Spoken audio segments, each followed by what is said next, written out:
Hey guys, welcome back to another episode of the Erie Side Podcast with your hosts, Elena, Sophia, Andy.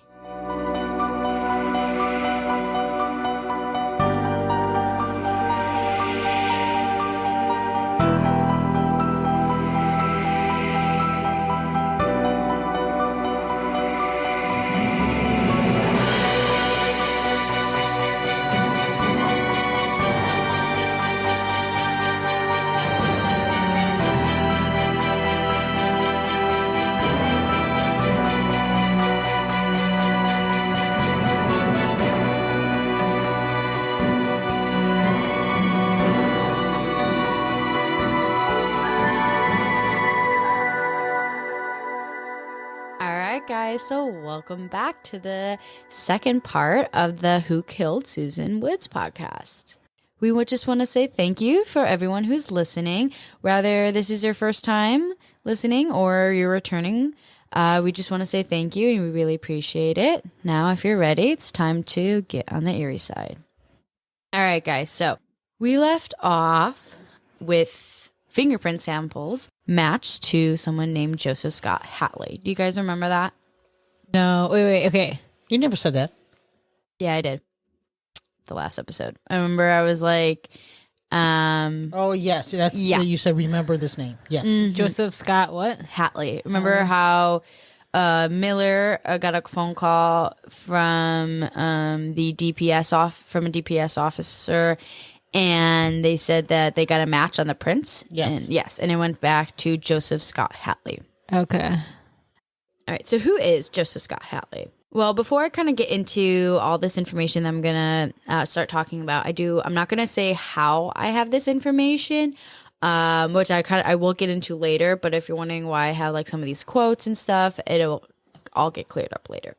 So Scott, which is what he went by, grew up in Stephenville, son to Levi and Celia, and he was son to Levi and Celia? Yeah, and he was the youngest of three. So, but they lived a pretty normal life in, like their small town of Stephenville. That's where Susan's from, right? Yes. Okay. He was born in 1965, and even though everything seemed normal on the outside, Scott had this horrible anger that he didn't understand.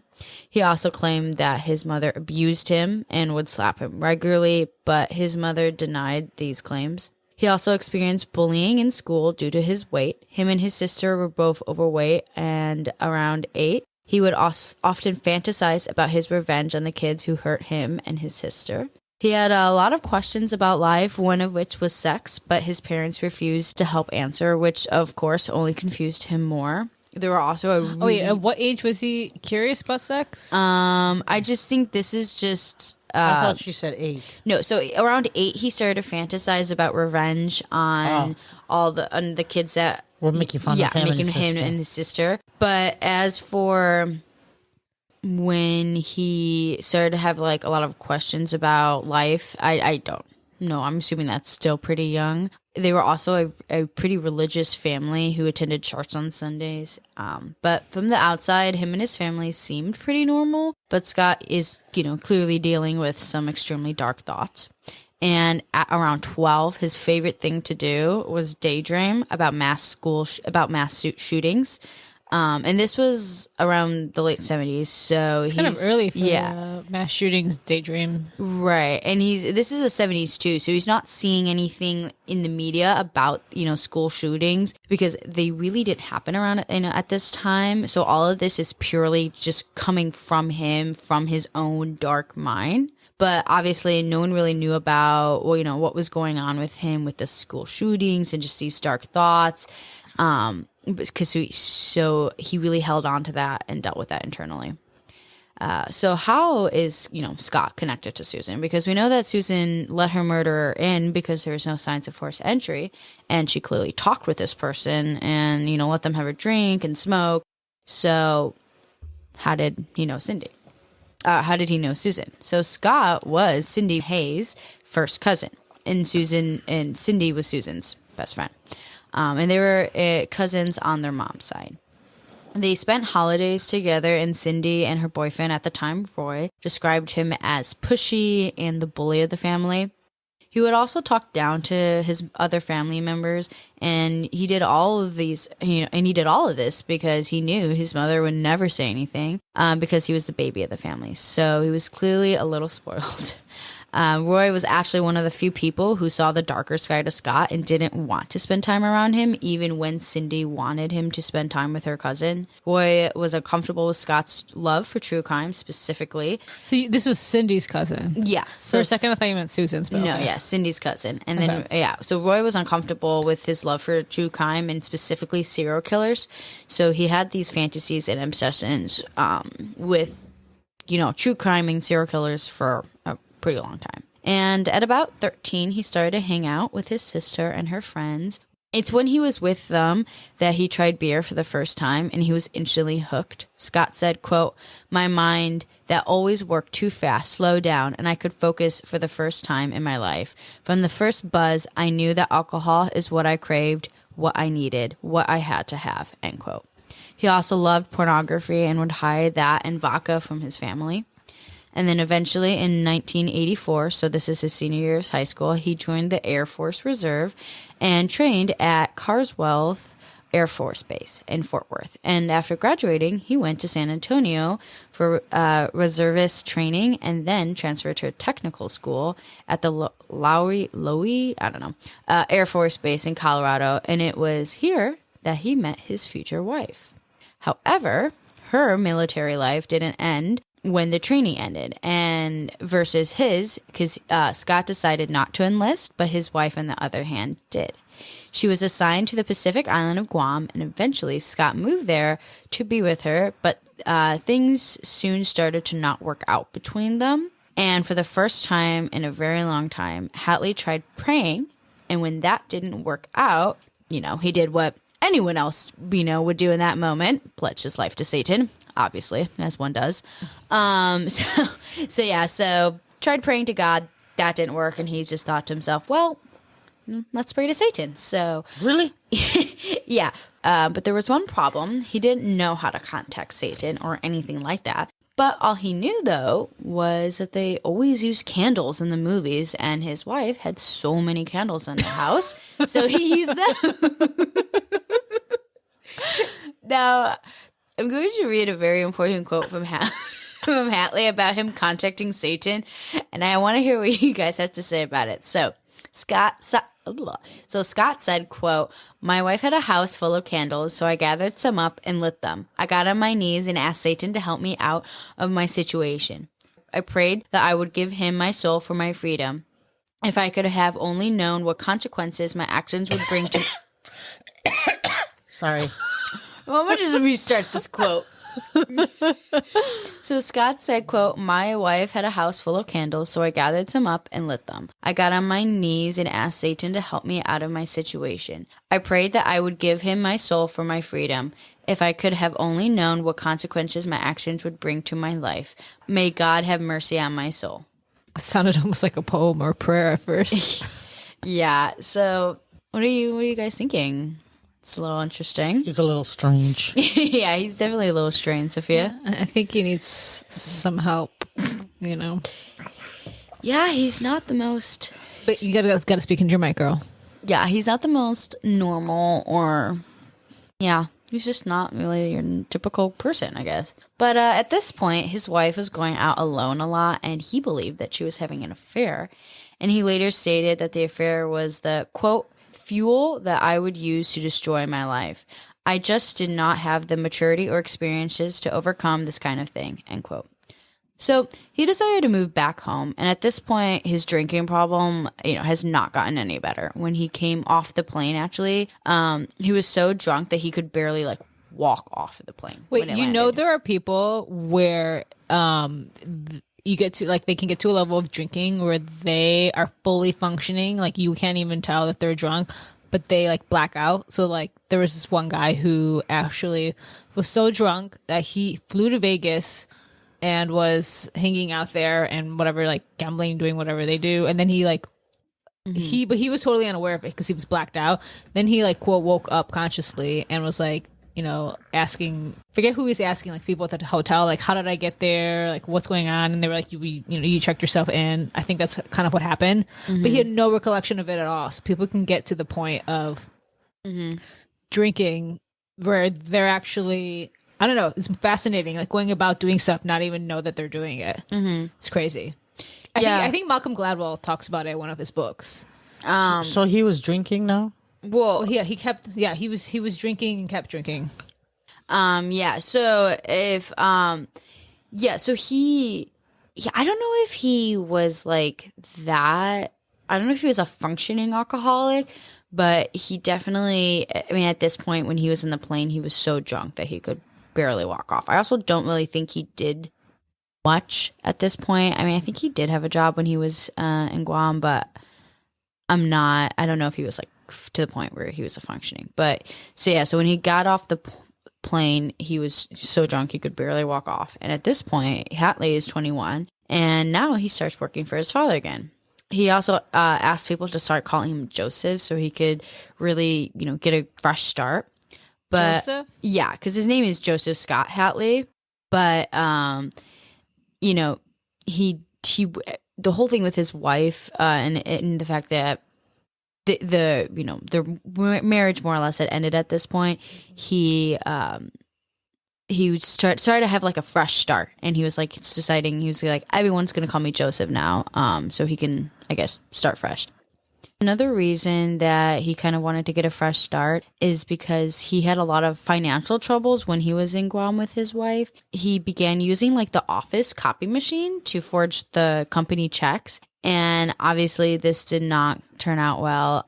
And when his embezzlement was discovered, his boss more or less like was threatening charges. But he was like, I won't press charges if you can just repay what he had stolen. So he ended up taking out a bank loan to do so that, he wouldn't get charges pressed against him. But after that, when he wasn't working, he was drinking. And when I say drinking, I mean drinking. Like he would go on long drives listening to Motley Crue with a drink in his hand. And as for any social life, it was just with his sister and her friends. Like he didn't really have anyone outside of that. The only one outside of his sister would be Cindy and Roy and some others that they would tend to like get together and play cards and drink at Regina's, who is his sister's, table. He did end up sleeping with one of the people there who was a married woman, but nothing else happened beyond that. And that was not Susan. That was just some other, I guess, friend that used to hang out with Cindy and Roy and Regina. But this was at a party of Cindy and Roy's? Yes, and I assume Susan was probably there. I don't know at that specific party, but I don't think at that one. But it's at Regina's house. Regina's is his sister. His sister, okay, right. And Cindy and Roy and Regina are all kind of there with their friends. So at this point, Hatley's drinking is just consistently getting worse and worse. And unfortunately, in July of 1987, Susan Woods appeared at their table. She was a new face, Cindy's best friend. Hatley knew Susan and Michael for a while. This wasn't his first time seeing her. He actually claims that for the first time he ever was when he bought weed from Michael. However, Michael denies that this ever happened. Anyways, the night Hatley thought Susan, that night I should say, Hatley thought Susan was flirting with him, and he was trying to flirt back, and that was all it took for Scott. Then, not too long after that night, he was drunk, driving just through town, and he decided to drive to Susan's. He claims she welcomed him in, which we can corroborate through the evidence, and talked. He remembers listening to music and smoking a few joints, but I will say he misremembered that because they were actually cigarettes. Then he overstepped and she slapped him, and this changed everything. Like he put a move on her? Mm-hmm. And she rejected, slapped him, and yeah. And then he describes what happened next as a blur, and I'm going to use his words to describe what happened next. Also, warning, I'm going to be talking about the assault and the murder, so forewarning. So he said, quote, By the time I came out of the fog, I had brutalized her. At first, she was going to tell what I had done to her. She then said she would not tell anyone if I just let her go. I found it interesting that she thought any of that mattered. I asked her if she believed in God. She said she did. I told her then you need to pray. All these years later, I still don't know why I said that. I honestly do not know if I was mocking God or if I still had a little humanity left in me. All I know with certainty is the last moments of Susan's life were spent in prayer. That night, I took the life of a kind, sweet, loving woman who never did anything to me but show me kindness. My God, I have become a monster. All right, I'm going to pause there. I'm going to open up the floor if you guys have any questions, any thoughts. It's hard to know what to say to something like that. Mm-hmm. Mom? I mean, he's unbalanced. So, I mean, there were so many signs and no one really understood him. So the whole it's kind of sad. The whole God aspect is weird. Like somehow, it's weird. Like God and Satan have somehow play a part in all of this, and like his relationship to fantasizing about violence against people, and then in his relationship also when he actually does commit violence against somebody. Yeah, it's also, I don't know, it kind of feels like, you know how when the Criminal Minds episode and you're watching and it's somehow like religion is super important to the criminal that they're like trying to find. It feels like somehow like his whole religious viewpoint is connecting back to her, the fact that he asked her, are you religious, and telling her to pray, and all of it. It's definitely weird. Like, it's like he can't make up his mind. Is he Satanist? Is he not? Is he religious? Is he not? He just keeps going back and forth. Well, and I also think it's interesting that he made a move on her and she slapped him. And of course we only have his side of the story, but that makes me wonder, is like, did he think she was flirting and she thought she was not giving him any sort of signs, so when he did it, it just was a complete surprise to her? I'm just like, I mean, like I said, we don't know. We do only have his words to go off of. But I'm going to assume, if I had to guess, that she probably wasn't flirting with him because she is such a sweet, nice person. She was just probably being nice, probably felt sad, had some pity for him a bit, because he'd come back. His marriage failed. So she probably just felt bad for him and was trying to be nice. And he just took that and ran with it. I don't know. It just sounds like, he's not stable. He's crazy, actually, in some ways. And I don't think Susan understood that. And I think a lot of people missed things up, especially back then when things weren't discussed. But I mean, when he tells you that he thought he was doing joints and it was only cigarettes, and then he doesn't remember much, there's some disconnect there with him, I think. Yeah, he kind of it almost sounds like he dissociated during the murder. Could be. Yeah, well, it sounds like he definitely does not have as much of a recollection of it. Because I was going to say, how did he go from fantasizing and going to these parties, acting normal? I mean, I don't know how normal he came across. And then just going to her apartment one day, and then all of a sudden this happened. It's pretty... His evolution of it is, it's like, how does that happen to somebody? I don't know. Yeah, no, for sure. Okay, so after he murdered her, he drove home and passed the police station on the way. He even considered going in, but he decided against it. Then, 4 days later, the story broke in the news. And he had actually said, quote, I wish with all my heart that I could tell you that I mourned for what I had done, but that would be a lie. Reading about it in the paper was a high like I had never had before. End quote. Okay, there's... that seems like somebody who is a psychopath and knows there's something wrong with them and is like, well, why do I have these feelings, Yeah, no, I mean, this man is sick, and I don't say that lightly. I mean, he even went to her funeral, which I think is just completely disgusting. And even signed the guest book, but felt nothing for what he had done. Could you imagine that? Like, it's like even in death, she couldn't escape him. Like, I don't know. That's just crazy. If I was one of her family members, I'd be super bothered about that. Oh, yeah, I mean. I think this is why the police watch who comes to the funerals and the wakes and all that. Yeah. It seems some of them, these are prizes for them. So now, Hatley said, quote, "A basic investigation would have identified me in only a few days. I could not believe that they never once interviewed me. A week before, Susan was partying with us at the round table. My God, how could they have missed that? Instead, the detectives decided it had to be the ex-husband. They homed in on him and never let up. Yet another one of my victims," end quote. So he even knows that Michael was a victim of his. Yeah, and even he kind of like, he views Michael as one of his victims today. And now I wanted to talk about this because I believe this is a case of, the police did a lot wrong. And I think I mentioned this in the last episode. They did a lot wrong and a lot right. And it's important to kind of talk about this so we can bring the awareness and to what went wrong so we don't make the same mistakes twice. It's easy to only focus on the easiest option, but it's important to not lose sight of the investigation and the evidence in front of you, because even though I can understand that Michael seemed like, when someone dies, it's always the first thing you do is you look at the husband or the ex-husband, but it's still important to keep sight and interviewing, just getting a list of all of her, contacts, and probably could have easily have found the link to Hatley. So after the murder and the investigation, Scott just went about his normal life. I mean, he would continue to hang out at Regina's, drinking and smoking in the backyard. But eventually, a 15-year-old girl moved in next door that caught his eye. Shannon Myers, Meyers. Okay, how old is he now? Myers, yeah. He is, I believe, 21.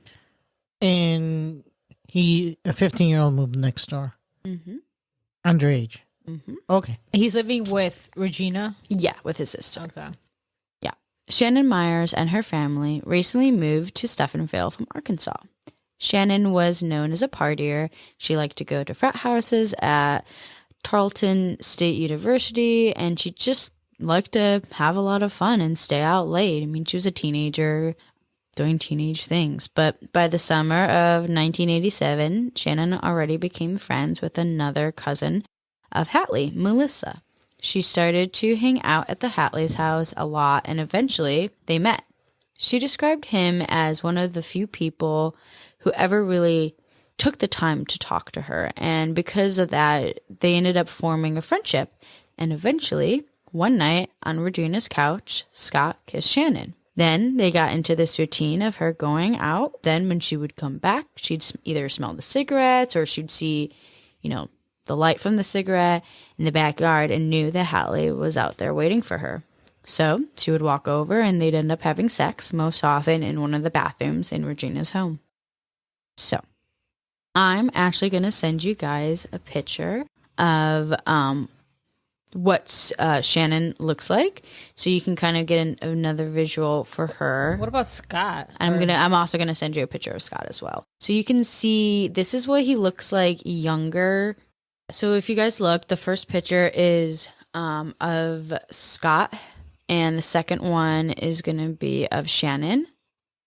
And I could not find like a younger picture of Shannon, so this is what she looks like now. And then for the picture of Scott, Scott, he was maybe like mid-20s in that picture, I would say. Definitely looks like he could be drunk in that picture. Yeah. Do you want a more recent picture of Scott now, or do you want to wait until we get... I'll just wait. Okay. So yeah, so you can kind of step by step. So Shannon looks weathered, just like, what do you call it? Weathered in spirit. I mean, like, she looks like Cindy, like there's like a lot of heaviness on her. Yeah, I would agree. And then I'm actually gonna send you also a picture of Miller, who's the investigator. He was the one that essentially was made the link between who found Scott in the first place. It was Maltby, Hensley, and then Miller. Miller was the last detective to pick up the case, and I'm gonna send you what he looks like just so you can have a visual on who is investigating at this point. But what's interesting is, I don't know, for me, I feel like the young version of Scott, he doesn't look like a serial killer. Or I guess not, he's not even a serial killer, but the younger version of Scott, he doesn't look like a bad person, like he would murder someone. Like he doesn't give off like. Yeah, I agree. He doesn't look like a great guy, but he doesn't look like he would, capable of murder. But yeah. Anyways, Miller looks like he's somebody who could get the job done. Yeah, looks like he's all business for sure. So Shannon was actually already being sexually abused by someone else in her family. Oh, wow. Yeah, so she believed that it made it easier for Hatley to target her. 100%. She, quote, "I needed to be loved, and Scott played on that," end quote. She also said that after sex, he, quote, "he kept telling me that I'm special. I'm the special one." And that still today sends shivers through my spine. Yeah, these predators know what they have to do. Mm-hmm. Exactly. Yeah, they know how to like take advantage of the ones who are young and who are vulnerable. Mm-hmm. However, Shannon's mother started to grow suspicious with how much time she was spending at Regina's, and I should probably Melissa didn't live at Regina's. She would just come to visit, and when she did, that's when Shannon would hang out with at Regina's house, because she wasn't like friends with Regina. But anyway, so she, like you said, the mother started to grow suspicious with how much time she was spending at Regina's house, and eventually figured it out that after she figured it out what was going on between them after she saw them together a few times. She hated the age difference, but Shannon didn't care. Her mom did confront Scott in a Kmart parking lot, but just like all other arguments Shannon and her mom had, they eventually blew over. They obviously still saw each other, and her mother telling her not to almost fueled the relationship more, which is something Shannon only saw as a casual thing. She didn't view her and Scott, as a serious relationship or something that would turn into one. It was fun, and she liked the attention she got, but looking back on it, she finally saw what her younger self didn't want to see. He was controlling her, always wanting to know where she was and when she was going to come home. But by the end of 1987, something changed in Scott, and Shannon wouldn't know what that was for a very long time. But so he was doing this before he killed Susan? Doing what? With Shannon? Yeah. Yes, I believe so, because I think Shannon moved in right before Shannon was murdered. Before Susan was murdered, he had met Shannon first, and then Susan was murdered. So was Susan aware of him and Shannon? I don't think so. I mean, I don't think she knew him pretty well to be aware of that, and I don't think a lot of people knew. Did Cindy know that he was having a fling with Shannon? I'm not sure. I don't think so. But there's no evidence that I found that was like certain that either they did or did not. But he, like I said, he was controlling, always wanting to know where she was and when she was going to come home. But at the end of 1987, something had changed, and Shannon wouldn't know what that was for a long time. But he always got a little weird and tense anytime Susan was mentioned. Shannon said, quote, "And I do remember a little bit of small talk about Susan. And when I was over there, they didn't really talk that much. It was more jokingly and more laughing and cutting up. So I do remember the demeanor around there being shifted. And Scott's attitude was a little bit different, meaning he was a little bit on edge." Eventually, yeah. Well, at this point, when she's noticing that, Susan is dead, correct? Yeah. Okay. Yeah, so she's saying that, like, whenever Susan's mentioned, she noticed Scott always started to act a little different from everyone else and just a little on edge. Eventually, Scott got his own apartment, where Shannon had visited him a few times. But one night in September, things changed. She actually brought her white poodle with her named Dee Dee. This next few parts, I'm going to use Shannon's word to describe what happened, just because I think it's her story and I should use her words. She said, quote, "It was different. Just the way that he and I were having sex. It was very different. And I kind of backed away and was like, hey, stop, And well, as soon as I said stopped, all hell broke loose. In his eyes was just coldness in it, end quote. So I know it's kind of a little confusing what she's saying because she's kind of like stopping and breaking up a bit. But essentially, she went over to his house and just, it was a little different. And when she had verbally said no to him, that's when everything changed. And like the mask came off for him a little bit. Yeah, exactly. It slipped. Mm-hmm. She also said, quote, I just told him that you're hurting me and to stop. And, you know, me telling him no made him mad. And he took a knife out and held it to my throat and was raping me. And then I finally pushed him off me and I grabbed my dog and I ran out. I got my clothes and ran out, end quote. It was at this point that Dee Dee had begun growling at Scott, and she was scared that Scott might hurt her dog next. This actually affected how Shannon chose to react to Scott. Shannon said, quote, I was worried about my dog. I did not want my dog to get harmed. Me, 15-year-old me, I was worried about my dog, end quote. It sounds like he was reliving what he did with Susan. Yeah, I can see that. I think that's Shannon. One way to look at it. Or it could also be that he just, any sort of sexual rejection like causes such a huge trigger for his ego that he just becomes violent. Yeah, it seems like the rejection is what enrages him. Yeah. All right, so after she ran out, Scott got into his truck and followed her and asked to take her home. And at first, Shannon said no, but... Wait, she doesn't live next door? This was at his place. So at this point now, when he got back, I think when he got back, he eventually got his own apartment. So she was living next to his sister first. Shannon. Yeah, so Shannon's living next to his sister, Regina, and did I ever say Scott lived with Regina? You said that's how he did. Something, yeah. I'm trying to remember if it was exactly that or... Okay, yeah. So eventually Scott got his own apartment where Shannon had visited a few times. So he didn't get his own apartment like right when he got back, but he got it after he got back from Guam. Is he officially divorced at this point? I believe so, yeah. Wait, so he went to Guam partway through his...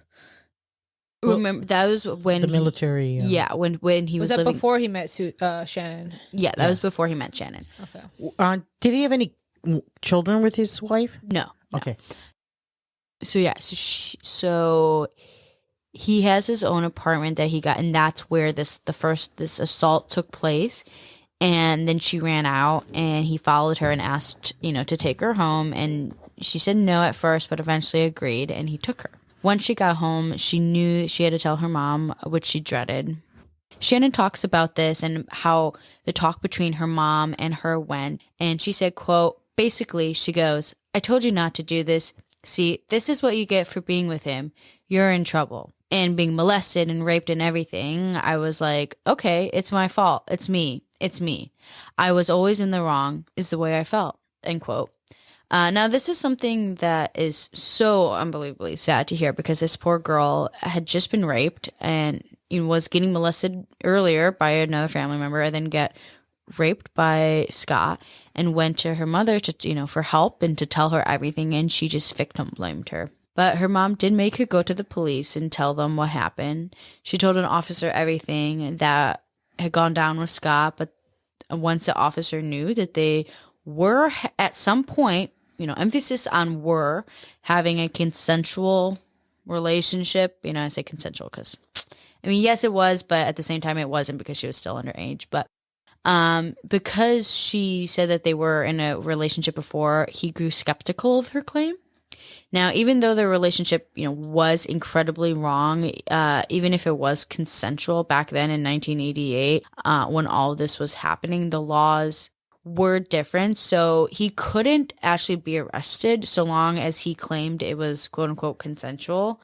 And all of this could have gone so differently if they had just, and sorry to be mean, but done their job right the first time. So I want to clear that up. So basically, like, the way the law worked back then is the men, and in this case, Scott could more or less get away with it if he was just like, well, we were having a consensual relationship, and that was also consensual. That in the part that she's claiming was assault, that was consensual, and more or less, they didn't really do anything. So, if they had just arrested Scott, for the accusations Shannon was making, they would have had his fingerprints, and the fingerprints would have been in a database, I should say. However, after all of this, obviously nothing happened to Scott, so all Shannon could do was try to move on. She did start dating another boy from school, and it was nice and simple, nothing as complicated as her last relationship. But even though things were starting to go better, she still wanted answers. She wanted to know why he did this to her, and Shannon says this was the rebellious teen in her. And eventually, her and her boyfriend broke up. Then one night, she was at Regina's house, and Scott was there. He had told her that he missed her, and for context, this is about a year after Susan was murdered and 9 months after Shannon's rape. So after the rape, she kind of didn't really talk to him for about 9 months. She told him that she missed him too, and they started talking again, and eventually started noticing him around town more. However, she still feared him and wanted to still keep a safe distance. Then Scott wanted to see her alone, and according to Shannon, he, quote, kept calling. He would put Regina up to calling me, and he said, Shannon, I really want to see you tonight. And I asked him, I said, why tonight? And he going, I just need to see you. And he goes, I need to explain why I did what I did to you. And this 16-year-old me always wanted answers, end quote. So she met him at a laundromat. That doesn't sound right. I feel like this is a trap. Well, she met him. Well, I guess they met up at the, I think in the parking lot of the laundromat. So also I do want to give another sexual assault and rape warning. Oh, for the love of God. Yeah. Yeah. So this is going to get a little dark. So once she got into his car. How much more darker can we get here? You'd be surprised. So once she got into his car, she knew she made a mistake.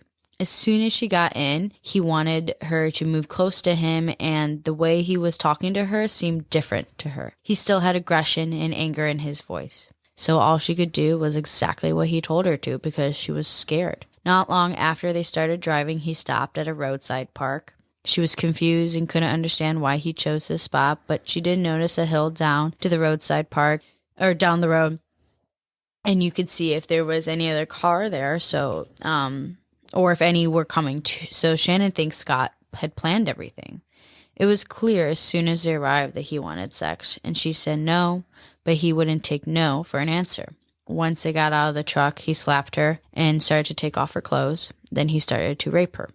Shannon described it as, quote, it was brutal, and he started hitting me and knocking me unconscious the whole time, end quote. And she also said, quote, there was no explanation of why he was doing this to me. None. He just kept telling me, do you see the stars up there? And he goes, I can make you one of those stars. You better do exactly what I want you to do, end quote. That's weird. Yeah. Make you one of those stars. Yeah, I don't honestly know what he meant by that.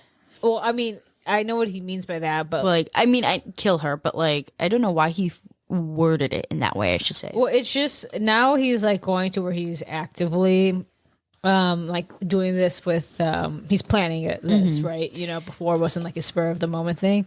Yeah. So I definitely think he's evolving in the wrong direction. And I just feel for Shannon because she's this abused girl who's been taken advantage of, and of course like being victim blamed by herself and everyone else. And then the cops did not take her whole situation seriously, which I mean, I'm bothered by it, but I also understand that it's like whatever 1980.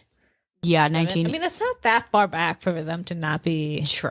It really isn't that taking it seriously. Yeah, but it's like later in the 80s too. Would they have would they have put Scott's prints in the system and recognize them as the ones from the cigarette butt at Susan's place? Not right away, because I don't think they didn't have databases. Yeah, I don't think they had databases then, but they would still need someone to compare it to, but it would have helped and made things go a lot faster if they had been in the database from the beginning. Yeah, for sure. So At one point, Shannon tried to run away, but Scott caught her and fell on top of her. And this is where he would say the words that would later become crucial to another investigation. Hatley told Shannon, quote, "If you don't mind me, I'll kill you. And I've done it before." End quote. Yeah. So he's more or less confessed to killing Susan to her. Meanwhile, no, he's confessed she's done it before. He right? I didn't mean, say yeah, Susan. That's true. He didn't, word for word. He didn't say Susan. He just confessed to killing someone. Meanwhile, Shannon's just trying to figure out how to survive this, and she said, "Quote, I thought to myself, I'm not going to make it out of here alive. I've got to find a way where people would know that I was here. And so I had a hairpin in my hair, and I left it at a certain spot. And I had my bra. I left that at a certain spot. My panties. I left that at a certain spot. That way, at least they knew that was my white bra in my 16-year-old little brain. They knew out of thousands of women that wore that bra, they knew it was mine." End quote. Oh, she's smart for sure. Yeah, and it's really sad because she's so strong and so smart. And I know. She's got so much going for her as a person. Yeah, you can tell she's a fighter. And this is why I know these can get a little confusing, but it's I find it really important because you really get to see her mindset and just how strong of a woman she is. And also, even today, you could still, this is her talking about it older. So you can still see she's kind of still blaming herself a little bit and not giving herself enough credit. Even today, she's somehow my 16-year-old brain thought oh, if I left my bra there, they would know out of the thousands of women that wore that bra that it was me. But she's still almost not giving herself enough credit even now. Yeah, I can see that. I mean, she was just trying to think of any way to, I don't know, help her self. And I think that was, I mean, it was something. Yeah. Unfortunately for for Shannon, there's two things that are working against her. One, she's a victim of abuse, and that takes years to get over with. The other is she's really 16. She's also immature. And yeah, I mean, she goes back to him. That shows that there's some immaturity there, some abuse that's making that decisions, and I really feel sorry for her. Yeah, and I also think she doesn't have the best role models, it seems, from her mom. Or support. Yeah, so that also doesn't help either. But at this point, he's repeatedly assaulting her by the picnic tables and would take breaks periodically to drink or have a cigarette and then would go right back. This would last for 6 to 8 hours. So, is this happening at night? No one knows that Shannon has disappeared? Yeah, this is, if they go back, he stops around 4 a.m. So, so they've been going, this has been all night. Now, for this next part, I'm just going to use, again, Shannon's own words to describe her thought process because, like I said, it just shows how strong and smart she is. And she said during an interview, quote, "I knew I had to turn the tables on him. In order to survive, I knew I had to manipulate him and convince him that I loved him, convince him that we were destined to be together because he kept telling me that for a few times over and over. He kept saying, 'You don't know what love is.' And I'm like, 'But you need to show me,'" end quote. So eventually he stopped at 4 a.m., most likely because he knew her stepfather would be waking up at 5. However, Shannon had another problem. She couldn't let Scott see her face because he would see all the bruises and blood. So she hid her face from him by looking down, and when he asked her if she was okay, she told him that she was and that she just wants to have a life with him, essentially saying everything she knew he needed to hear. And he believed her. He drove her back to the laundromat and left her in the parking lot. See, she's so smart to think about that and preserve and protect herself.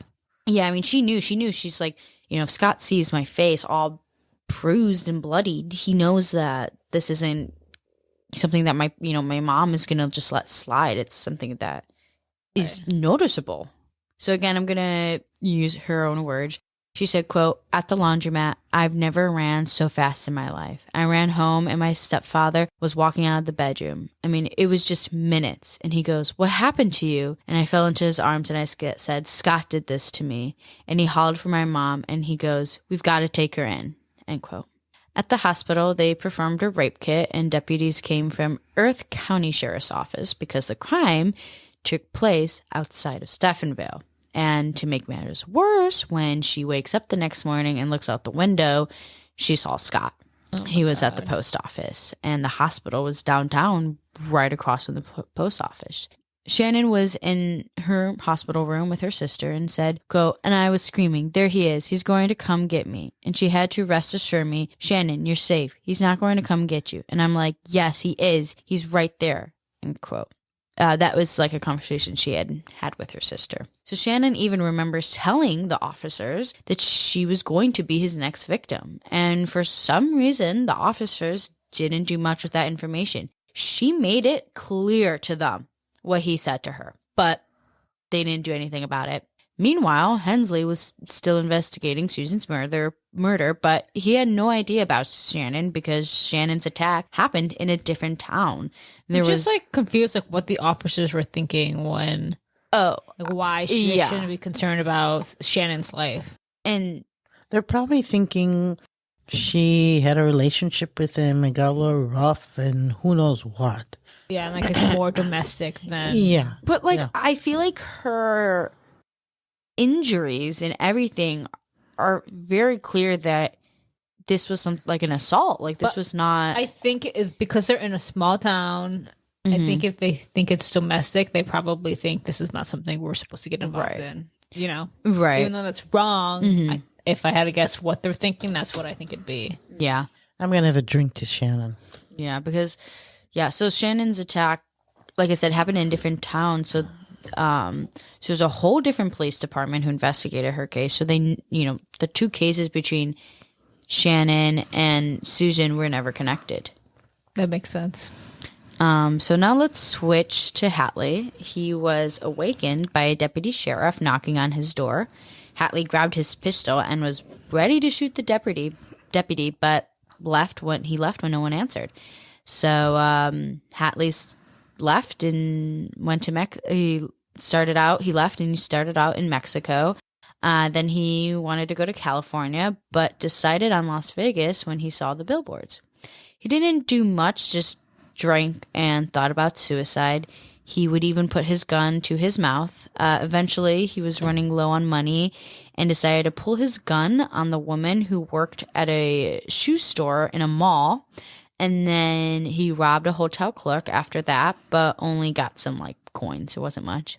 Then the next day, he was out looking for another place to rob when he saw a police motorcycle behind him. Then 3 patrol cars, and he drew his gun. Then a helicopter came. He pulled over and laid out on the pavement and was arrested. He considered a gunfight, but decided against it. While he was arrested, he was waiting for Stephenville police to take him for rape and murder, but they never came. He was convicted of 2 counts of armed robbery. He could have faced a 30-year sentence for each crime, but the judge gave him 120 days in a youth offender program because of how young he was. How old was he? He's probably 23, somewhere around here, because this is still 1988, I think, or 1989. Don't forget, they have not made a connection of him with Susan. So it was probably seen as someone being abusive. Yeah. Which they... Well, the armed robberies a little bit. Yeah, there's not, they didn't connect the dots there. Yeah, so he was born in 1965, and this is taking place around 88, 89, so he's about 23, 24. So like I said, gave him 120 days because of, how young he was, which is just unbelievable. And after he got out, his parents took him home only to realize that the police were never after him. A grand jury declined to indict him for the rape. So essentially the police were never after him. Of Shannon? Yeah. Okay. So, like, let's pause there and ask ourselves how this man could not be charged for raping this poor girl and when there was so much evidence against him. And although the answer isn't clear, but most likely it has to do with, what Stephenville was like. It's a small town, and Hatley was from there and Shannon wasn't. So everyone viewed Scott as this nice guy with a nice family. There was also, one more thing with Texas law during this time that impacted the results of this investigation. Even though it was a violent crime and she was underage, the law allowed for a defense where someone who accused another person could be seen as promiscuous, and this legal gap was only fixed years later. So if you could prove the victim was promiscuous, the charges would most likely be dropped. And Shannon was. So there we go. Let's blame the women. But I'm confused because she's still 15. Well, but she was promiscuous. Yeah, so I guess at that point, welcome to Texas. Yeah, sure. Yeah. Well, she's 16 at this time, but because she the thing is, she really wasn't even promiscuous. Like, I mean, she was like, how do they know that she's promiscuous or not? Like, what's making them say she is? Well, I guess because she had sex with Scott. Yeah, and there was like, I guess, a reputation already, but for what they're judging her, I'm sure they've all done it themselves too. She was partying too. She was known to be a party girl. But like, that's it. She got a label. Yeah, she was new to town. She was an outsider. They were quick to label. And aren't unfortunately, they supposed to be unbiased? Well, it's Texas in the 80s. But I still think it's ridiculous. It is, yeah. The cops were like, the fact that he's having sex with her at all is legally wrong. Wait. The cops did, though, take it. The justice system did take it to the grand jury. Mm-hmm. They did their job. They did their job. The grand jury followed the rules on the books, and the rules on the books gave them the opportunity not to charge him because it's there. They did what they were more or less told to do. Also, his parents really fought while he left. Quote, his mother went to the church and got all the members of the congregation to sign up about what a great boy he was. End quote. Boy. And yeah. And they also hired a private investigator who, quote, did a hatchet job on Shannon, end quote, according to Miller. Yeah. There you go. Yeah, I mean, it was just really bad. And Hatley was more of had a cleaner cut. Maybe look they to should have been him. asking themselves why their son is being accused of this crime. Yeah. I don't. It's crazy. So there should have been signs, from the beginning that the police should have noticed, yes, but none of Susan's friends did mention Scott as part of the circle. And sadly, no one took her first rape claim, Shannon's first rape claim, seriously. But I guess you have to think how many rapes and murders are happening in such a small town. There are. I mean, I would think there. Well, it's Michael who did it.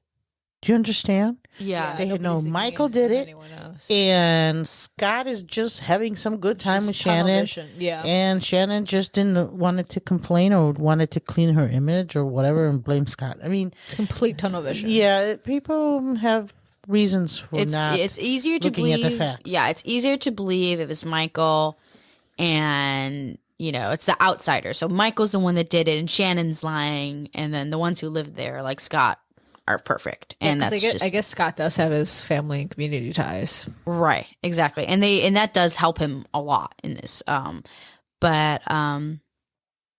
like I said, no one took her first claim seriously, and the Erath County Sheriff's Office should have let Stephenville police know about Hatley admitting to a murder, but it's also important to know that no one knew about Scott. Not Miller nor Hensley. No one knew about the things to connect them. No one knew about Shannon, so it was hard for the two sheriffs, the two police departments to connect. So when Scott finally returned to Stephenville, both Shannon and the police were shocked, because even though I think even the police knew he was guilty.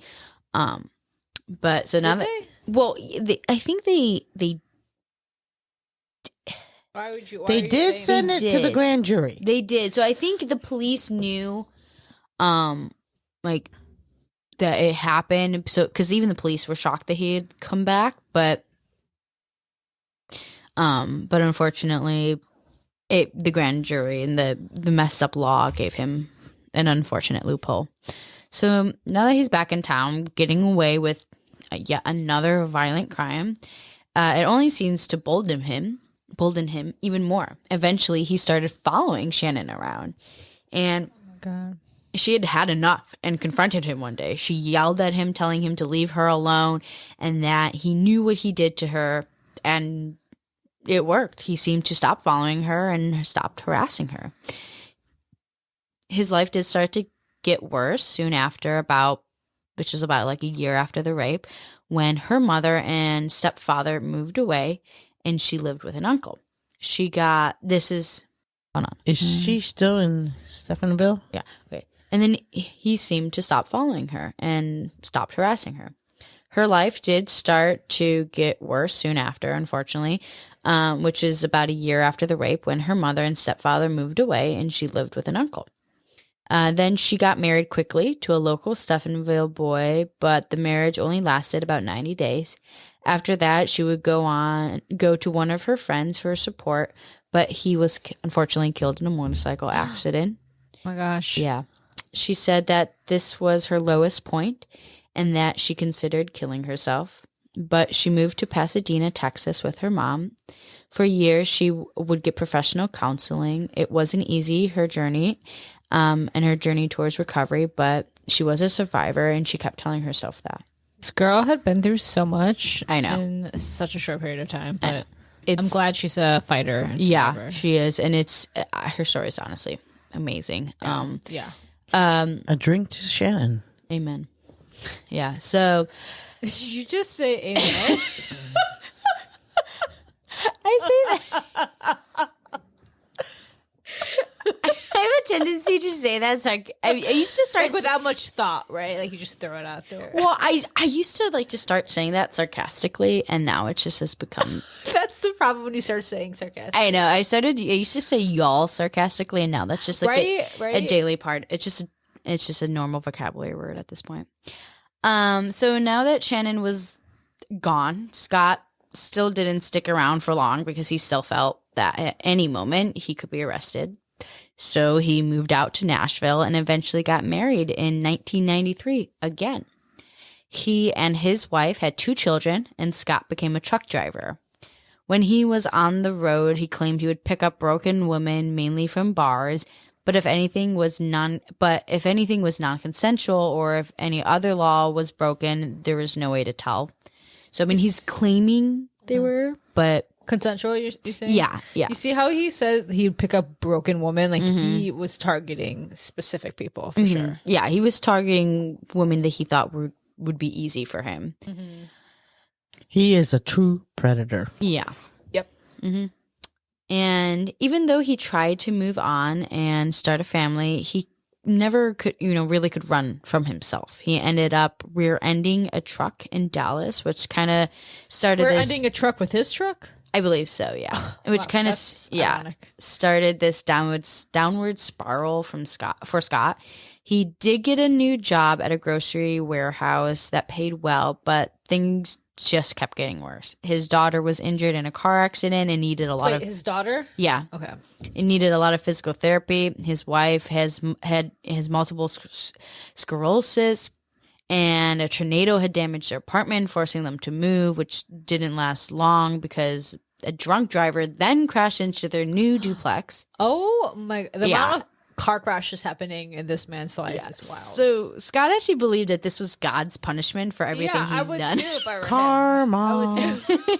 Yeah, I mean, it's like rear-ended truck. Isn't he a devil worshiper? So maybe the devil's giving it to him. Yeah, I mean, I don't know. I mean, he rear-ended a truck, and then he his daughter got into another accident, and then his wife had multiple sclerosis, and then a tornado damaged their home, and then I'm just still imagining him lighting up like 101 Yankee candles and like trying to call it Satan. Yeah, no, I mean that's really what it was. It was just his wife's, well, I guess his ex-wife's candles that were just like, it's just like, Collecting yeah, candles. I mean, because like what candles do you think women have? I mean, they're gonna be like, your typical like scented Yankee candle, Bath and Body Works. I don't even know if they had them back then. They didn't probably. No, but I can't imagine they were like. Yes, they did. They didn't have Yankee Candle in 1987. Yeah, did they did? Oh, I think they did. Oh, okay. Who's going to look that one up? I'll look it up. Okay. We're very familiar with Yankee Candle collections over here. Oh my God! It was in '69. Hello. No way. And Christmas, Mom's like, I know my Yankee Candle. Wait, when did you start collecting, Mom? Okay, now we're not 69. going there. 69, you're right. The year it came out. I'm having a drink. We could open up our own Yankee Candle store and our own Bath and Body Works store. For sure. Bath and Body Your Works. bathroom is a Bath and Body Works store. Yeah, that's true. My Bath and Body Works alone is its own Bath and Body Works Yes, store. it is. Um, Let's not go down that way right now. It's so bad. So, okay. Oh, yeah. So, like, he believed that this was God's punishment for everything he's done. But time went on, and eventually it was the late 90s, and his company promoted him to help run a warehouse in Round Rock, Texas. When it came to going back to Texas, Scott said, quote, "Deep down, I knew it was a mistake. But in the end, my ego and greed won my emotional battle," end quote. At this point, yeah. Do you want to say something? I like thought about saying something, but I was like, well, I don't know if that really. I was like, I want to say like, I feel like he, I'm not like giving him a compliment when I say this. In some ways, I feel like he understands himself better than a lot of dudes did probably back then. Like his ego, his greed, and maybe it's because he's so doesn't have any emotions. Like he's so disconnected. I don't know. He sounds like he knows the difference between bad and good. Yeah, he's not like that gone. Yeah, no, you he's can still know there. the difference between right and wrong, but have no feelings. Yeah, I'm not saying that, but I'm just saying there is something there. With He's that. not like insane. He's pretty reflective, right? For Like somebody who, like he's someone that I don't think he couldn't plead insanity because he clearly knows what's cannot. right and what's wrong. He knows what he's doing is wrong. yeah, 100%. So at this point, he's living in Texas now with his wife, but his marriage is falling apart. His drinking was getting out of control, and they always fought. And his second wife even claimed that he hit her. His schedule. Surprise! Yeah, I was right. wondering what her experience had been like. Yeah, actually, Well, we're gonna find out now. I don't even know his first or second wife's names. Like they've been redacted. Yeah. I mean, at least I haven't been able to find them. Well, they probably don't want to be known as Scott's wives. Yeah, I mean, yeah, for sure.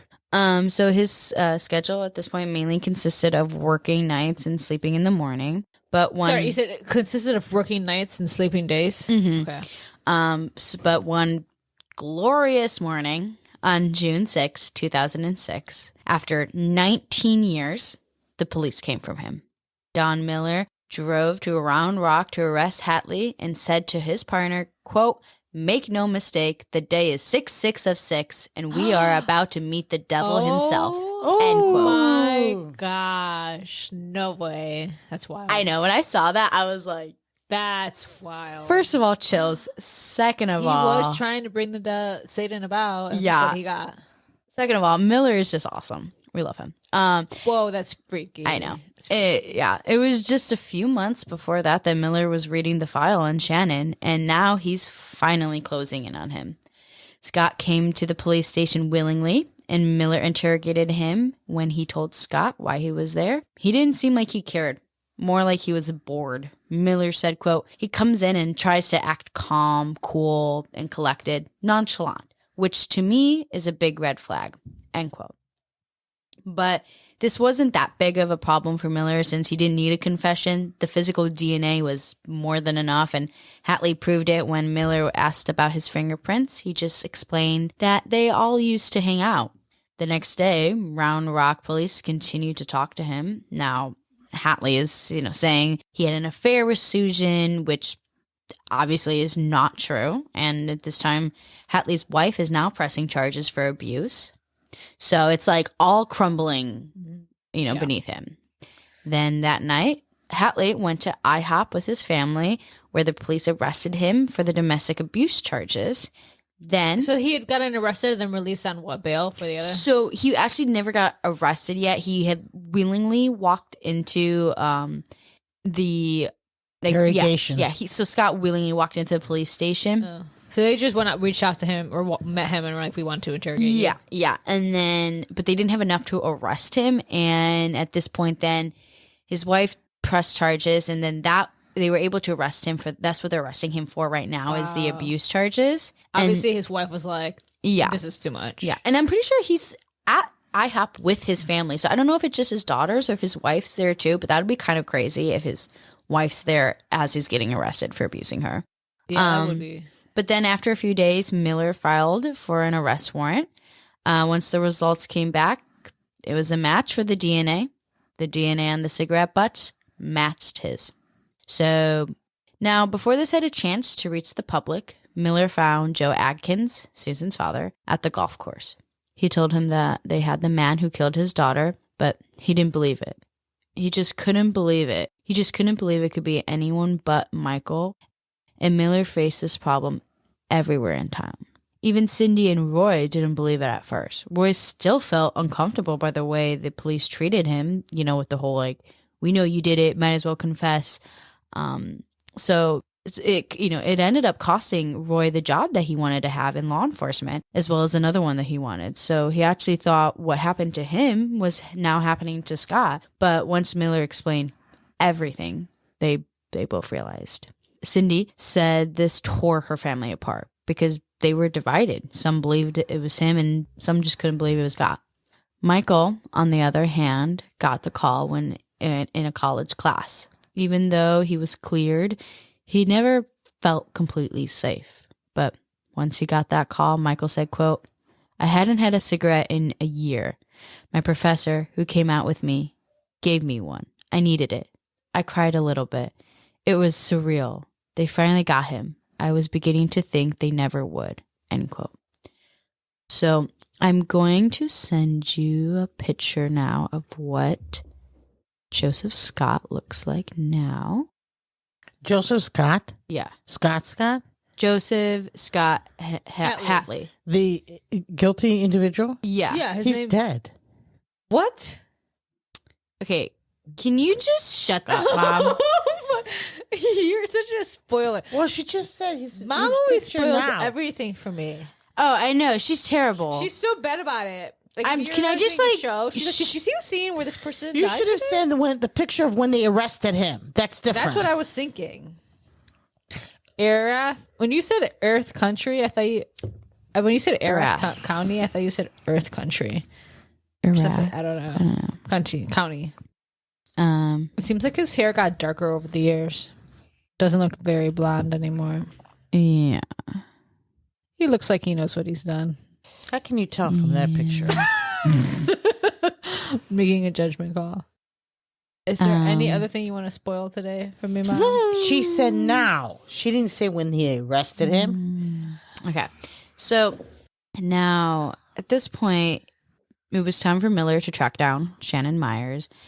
Was so traumatized from everything he had done to her. She was essentially in hiding, and for years it was just panic attacks and migraines. But when she had gotten word that Hatley was arrested, it offered her kind of like a validation that Stephenville, it offered her the validation that Stephenville never did. And even today, she is happily married and now working in the Houston area.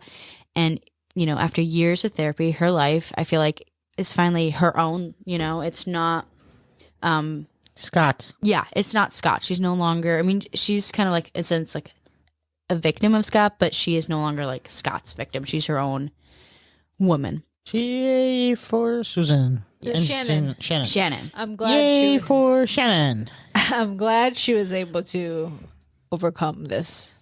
Yeah. And actually find a good life for herself. Yeah, and I actually have a quote from Shannon talking about the phone call. So she said, quote, "When Miller called me, oh lordy, I was mad. I was relieved. Now you're finally listening to me?" He kept telling me, "I believe you. I believe you." And that's what I needed to hear. End quote. So, poor woman. Mm-hmm. And she's just kind of grateful that the story is finally being told. And she says, quote, "Because I truly believe there are other victims out there. He was a trucker, remember? I can't be the only one." Oh my gosh. Yeah. Mm-hmm. So like I said, he claimed that there was only, there was only consensual, but you can't be for sure. You can't know for sure. They should definitely investigate that. Mm-hmm. So there was really no trial or no dramatic walk that was caught on camera, anything like that, or confessions. It was all the physical evidence was enough, and Hatley quietly took a deal to serve 30 years. It wasn't what many hoped for, but her parents, Susan's parents specifically, didn't want all the attention of a trial, and Hatley agreed to actually testify against one of the cellmates he had in the Stephenville jail. So he cut a deal and got 30 years. He was actually sent to Houston for a time. Isn't that where Shannon is? Sorry. Yeah. Shannon's in Houston.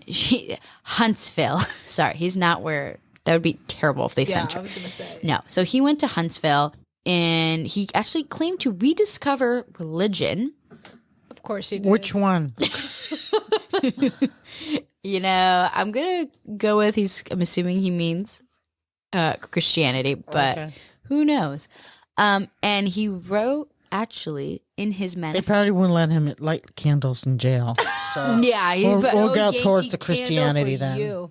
Yeah, so instead of satanic, I guess, worship, he had to choose Christianity. In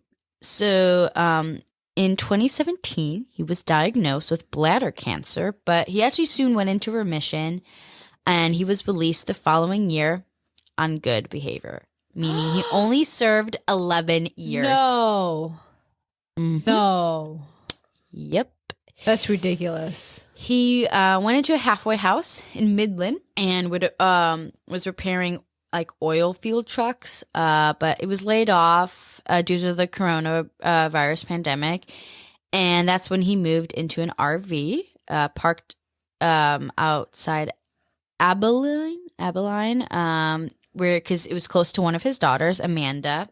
At this point, he was sober, but things were going well for a bit, but obviously, it didn't last long. His daughter says, quote, "I don't know what happened, but I'm pretty sure he started drinking again. He distanced himself from us. He didn't come around for months at a time. Then he'd just pop up at the door. I told him he needed to call, and we'd have a big fight," end quote. But on Halloween of 2021, Hatley had told his daughter that his cancer had returned, but this time it spread to his spine. And then 6 weeks later, he was found dead on the floor of his trailer by his landlord, and he was 56. Now, Hatley had never admitted to his daughter, what he had done in Stephenville, but she later on learned of the details when she read his manuscript, which that's where I have everything. When he wrote a killer manuscript. Literally, he wrote his whole life, detailed it from start to finish. That's where those quotes from him came from. Those were his words written in his manuscript. So that is how we got to see inside of his brain from start to finish. And she said that, quote, "All those things he did, the rape and the violence, he did those same things to my mom," end quote. And then she goes on to say, quote, "So it didn't surprise me. I don't know what to tell you. My dad was just a really bad guy," end quote. Yeah, I was going to say there's it would be hard for me to believe that he did not do that to his wife. Yeah. And now Shannon's story is further proved right. Mm-hmm. Yeah. So, I mean, essentially, that's all I have for this case. So what happened to Michael and Barbara? Who? Barbara, the one who like started. Did they like recognize her at all or anything like that? Barbara? Who's Barbara? The woman at the kid's birthday party. Oh, Like, did Michael ever get in contact with her and be like, No. this got solved or anything? oh, they were friends. They were friends. Yeah, they knew each okay. other before then. They did? Okay, I thought he had just met her or something. No, she didn't just randomly go up and was like, "Oh, you're crying. Let me just contact some random police department for you." They were friends. I didn't have the context though that they knew each other. Well, I said that. Oh, you did? I did. I gave you I might have missed that. I gave you the context. She kind of ignores me This at story times. made me drink a lot. It's pretty pathetic. Yeah, it's one of those cases where you hear a lot of cases. Obviously, they're not talked about because, okay, so you hear cases where there was evidence back then. Obviously, it never got solved until they put it through the DNA database, right? We know that there are a lot of cold cases that got solved through DNA, but you don't hear about them, right? A lot of times you hear about the cases that still never got solved, where there isn't something that matches the DNA in a database. But this is one of the cases where, yeah, they got a connection and it got solved, but there's really not a happy ending here. I mean, Susan's still dead. Michael, I mean, he's kind of finally has his life back, but after, you know, it was his whole life is more or less taken from him. And actually, I'm going to send you a picture of what Michael looks like today so you can kind of see him. He still has, you know, that long hair, the beard, the biker jacket. So he still, you know, has that same, I guess, long hair type image that he had in Stephenville. Oh my God, wow, he really does. Mm-hmm. But, so yeah, I mean, there's not, unfortunately, much more. It's really just so sad because it feels like justice was served, but at the same time, it really wasn't. You know, I mean, These formats you're sending the third picture in are not coming up for me. Or me. Yeah, But I realize it's that. there's never a happy ending in a murder. No, I know, but at least sometimes you can be like, okay, Well, they did solve it. There's justice That's in a way. why aren't they something. yeah, I mean, they did solve it, but it just feels so, there's so much, I guess, anger to have towards this case because Susan, you know, unfortunately had to endure all this, and Shannon did as well. And in the end, this man only served 11 years. I'm going to have Michael come over and do ponytail in my hair because he does it better than I do. I'm Afraid. For real, I can't even do that to save my life. Man's got talent.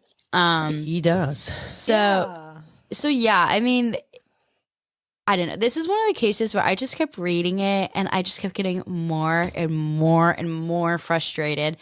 I feel like I sometimes can distance myself with these cases because I hear a lot of it, but this is a case that I was just so angry and so I felt like honestly really connected to Susan in a way. Like it was just every time I was just kept getting so infuriated about everything and how unfortunate all of this was. And I don't think I got into a little bit more about the manifesto, but essentially he had written one and I believe Manifesto or manuscript?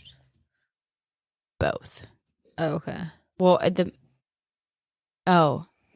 it's sometimes it's same thing they're talking about, but different sources say that call it a manuscript, and some say it's like a manifesto. Okay. But I believe it's Miller that that was the one that found the manifesto in the RV when he later found out. But let me just double check to make sure that's accurate. I thought you said it was the landlord. The landlord is who found him dead. Oh. But as for who found the manifesto. I believe that was. So yeah, I'm not 100% sure who specifically found the manifesto. I thought it was the landlord. It might have been. But I do know that I think at some point Miller does talk about it. But yeah, but unfortunately that's kind of all we have. I know it is a lot, but it's just a really heartbreaking case of a combination of,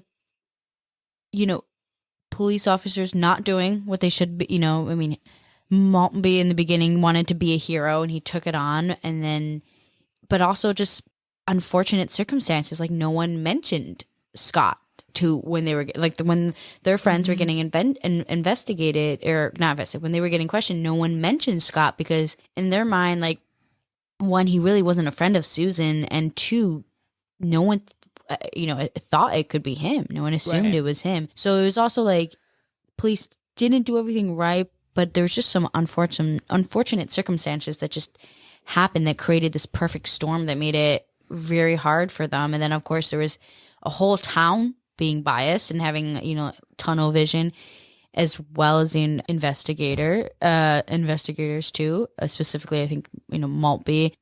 And Hensley still, I feel like, had a little bit of tunnel vision towards Michael. I mean, he believed it was Michael, but at least Hensley, who was like the second investigator, but at least Hensley like tried to clear Roy, tried to clear other suspects, and did try to clear Michael. At least got his fingerprints to say like, okay, they didn't match, but he didn't even reach out to Michael to let him know. So it's unfortunate to just see, even though that Hensley was a good detective and cared about this case, sometimes it just, you don't have everything to, have that communication between the two offices to be like, well, we just got a case over here about a Stephenville girl named Shannon that happened outside of Stephenville, but, she's saying some things that you guys might want to hear.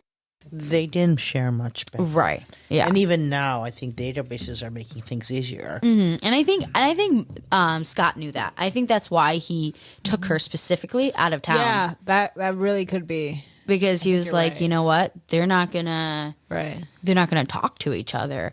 And because I mean, she was from Stephenville, so she could in theory tie her to Susan. By taking her outside of Stephenville, he was able to prevent that. And it's just sad because even after all these years, he only got 11 years for the 65 some years he stole from Susan. Well, karma came after him, so true. I mean, he did die at like 56, so alone and drunk in an RV. So I guess that's a death that's fitting for him. But yeah, that's it. That's where we're left off for today. Any last thoughts or comments, guys? It's a heavy case, that's for sure. And it was definitely a roller coaster because for like a while I thought it was Michael. Mm-hmm. So yeah, and then Shannon's story was just like another heavy element to it. Right, it's definitely something I wasn't expecting. There's a lot to this story. Yeah, I kept reading. I just like, oh my god, there's more. There's even more. It's a very documented case. It's a lot of details, and I think because considering it wasn't solved for so long, right? But I think it's because there's the manifesto, there's Shannon coming back and telling her story, and Cindy and her police reports, too. Right? And Cindy and Roy coming to talk, and Michael talks about it too. So everyone comes in. I'm just shocked that this isn't as well known of a case, given how much detail there is. Like I didn't hear about this until I started looking up cases. So I also kind of wanted to bring it because you can really get a good inside. You can get into the mind of everyone in this story because of just all the information. Yeah. Mom, any last comments, thoughts? I think the story just shows you how times have changed, sometimes for the better, sometimes not. But what you're seeing is back then how things were connected, but people didn't put them together, how there were laws on the books, and, women were seen as not victims, but part of the problem, even though they were the victims. I'm not saying things have gotten 100% better, but there are cases where they're getting better. So in some ways, that's a good thing. I agree. But at the very least, we can say, like, thankfully, DNA evidence came into the picture, and that allowed them to finally get what this sicko deserved.